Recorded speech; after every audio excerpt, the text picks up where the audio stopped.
시청자 여러분 안녕하십니까? 한상재입니다. 지금부터 2024년 6월 28일 금요일 지금 시간은 한국 시간으로 11시 반쯤 됐는데요. 제가 좀 대전 갔다 오느라고 늦어서 늦게 방송을 시작합니다.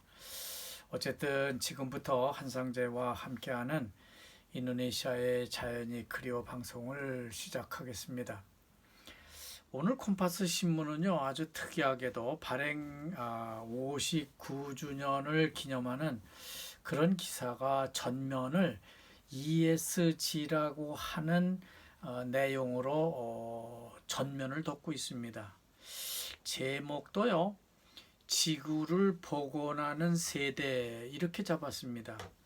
제목만 보고는 무슨 내용인지는 잘 알 수가 없습니다만 어떻게 하면 지구도 복원되고 젊은이들도 비즈니스를 잘 할 수 있을 것인지 이런 것을 종합적으로 다뤄보고 있다고 하는 겁니다.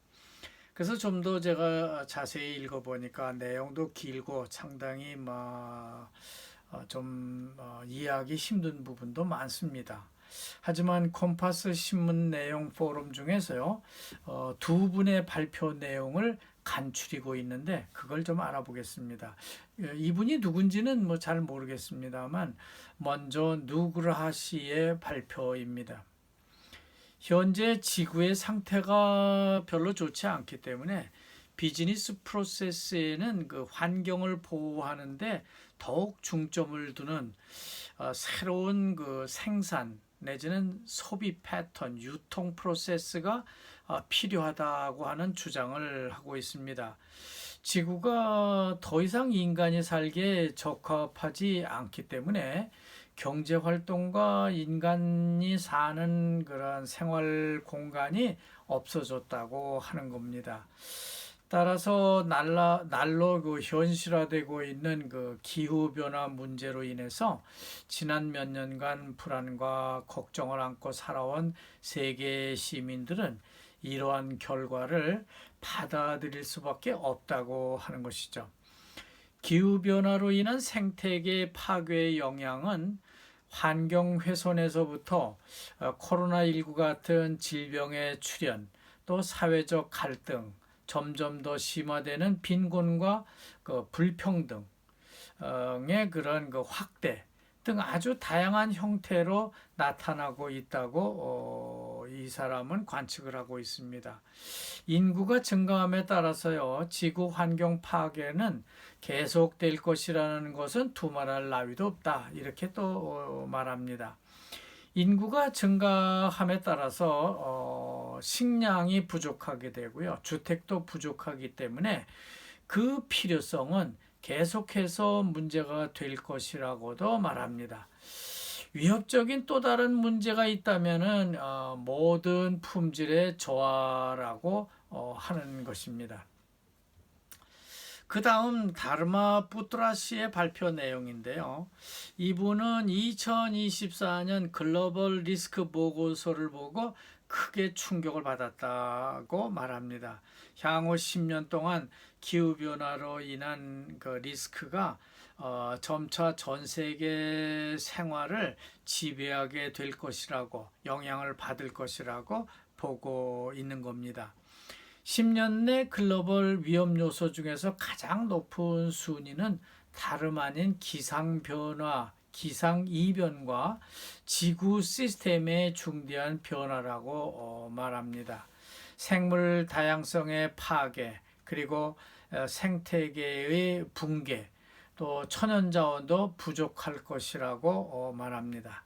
그렇다면 어떻게 해야 할 것인지 환경부터 사회적 갈등, 정부, 거버넌스 등으로 나누어서 대책을 내놓고 있습니다.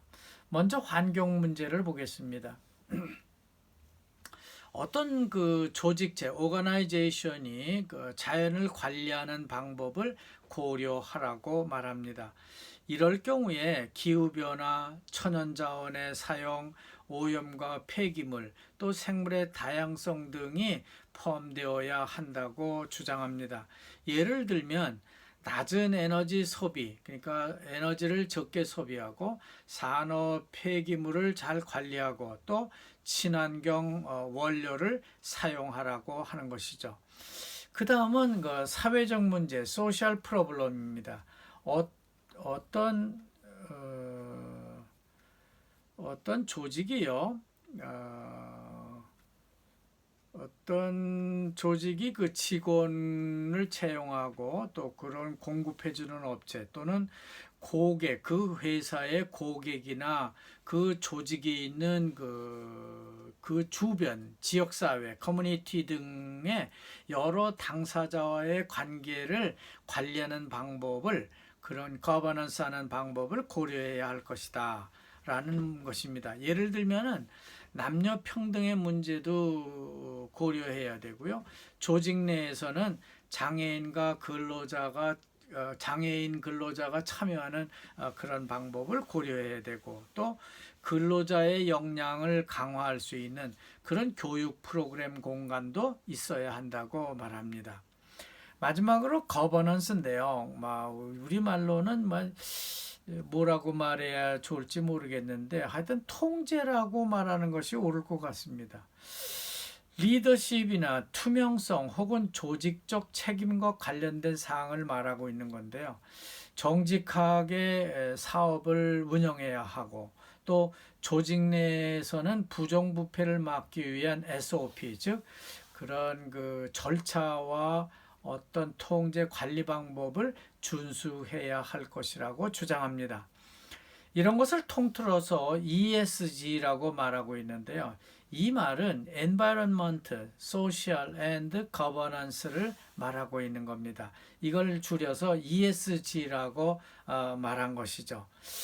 그 주요 골자는 지속 가능한 개발 비즈니스 또는 투자를 우선시하는 개념을 나타낸다고 하는데, 환경과 사회, 소셜, 그리고 거버넌스의 영향 측면에서 측정이 가능하다고 보고 있는 겁니다. 주요 목표는 그 미래 세대를 손상시키지 않으면서 현재에 요구되고 있는 사항을 충족시키는 방안의 하나라고 정리를 하고 있습니다. 좀 추상적인 말이긴 한데요. 중요한 것은 미래 세대에게는 ESG에 맞는 생활 환경이 주어지길 바란다고 하는 것이죠. 하지만 콤파스 조사에 따르면요, 인도네시아 청년들은 아직 지속 가능성 정신이 제대로 형성되지 않은 것으로 나타났다고 합니다. 잘 이해를 하지 못하고 있다고 하는 거죠. 하지만 전 세계 젊은이들은 지금 지속 가능한 삶을 위해서 싸우고 있다고 말하고 있습니다. 그러면서 반텐주 마을 사람들의 그 문화적 역량 강화를 끌고 나왔습니다. 문화적 뿌리, 그러니까 현대와 근대적 문물을 뿌리치고 있는 그런 것을 수용하지 않는 그런 바두이족은요, 식량과 사회 문제, 그리고 환경, 또 기타 이런 여러 가지 그 위기에 직면하고 있다고 보고 있습니다. 참고로 사진이 있는데요. 이들이 집을 짓는, 협동해서 집을 짓는 모습이 전해지고 있습니다. 하지만 이들은 못을 사용하지 않기 때문에 나무에 끌로 파가지고 서로 맞추어서 집을 짓고 있습니다. 그러니까 이 빠랑이라고 하죠. 큰 긴 칼을 가지고 하나만 가지고 다 깎아서 집을 짓고 있는 모습을 보여주고 있습니다. 그리고 바두이는요, 달력과 그 자기네들이 그 달력도 자기네 것만 사용하는데요. 이 바두이 달람, 그러니까 내부 바두이와 바두이 루아르, 바두이 마을은 서로 경계가 큰 강을 중심으로 분리되어 있습니다. 그러니까 바두이 달람으로 들어가려면 허가를 받아야 되는데, 우리 같은 외국인이나 외부 사람들은 바두이 달람 마을로 들어갈 수 없습니다. 그저 우리는 그 바두일 루아르까지만 들어가게 되는데 바두일 루아르까지 들어가는 것도 상당히 힘듭니다. 언덕을 넘어서 가야 되고요. 길도 포장돼 있지 않고 비가 오면은 미끄러지고 아주 들어가기가 힘든 마을이 아닐 수 없습니다. 하여간 이들은 자기들만의 그 달력을 사용하는데요. 이들의 달력으로는 지금이 깔리마 달이라고 합니다. 그러니까 깔리마는 끌리마라는 말의 하나라고 생각되는데 5월 달이겠죠. 그런데 이 달에는 이들이 결혼식을 올리게 되고요. 아이들의 할례, 그러니까 수낫을 하거나 집을 짓고 또 혹은 집을 수리하는 등 다양한 활동을 하는 시기에 해당된다고 합니다. 그 외에도 ESG 활동으로 그 석유 및 가스 시추를 전하고 있고요. 장애인을 위한 기회도 중요하기 때문에 장애인의 활동을 사진으로 보여주기도 합니다. 그리고 반텐주의 한 주민이 유기물 쓰레기를 발효시켜서 비료로 쓰는 사진도 전해주고 있습니다. 하지만 오늘은 시간이 많이 지났고요. 또 자세한 내용은 뭐 그저 그런 것 같아서 오늘 자연이 그리워 방송은 여기서 마치도록 하겠습니다. 여러분 대단히 감사합니다.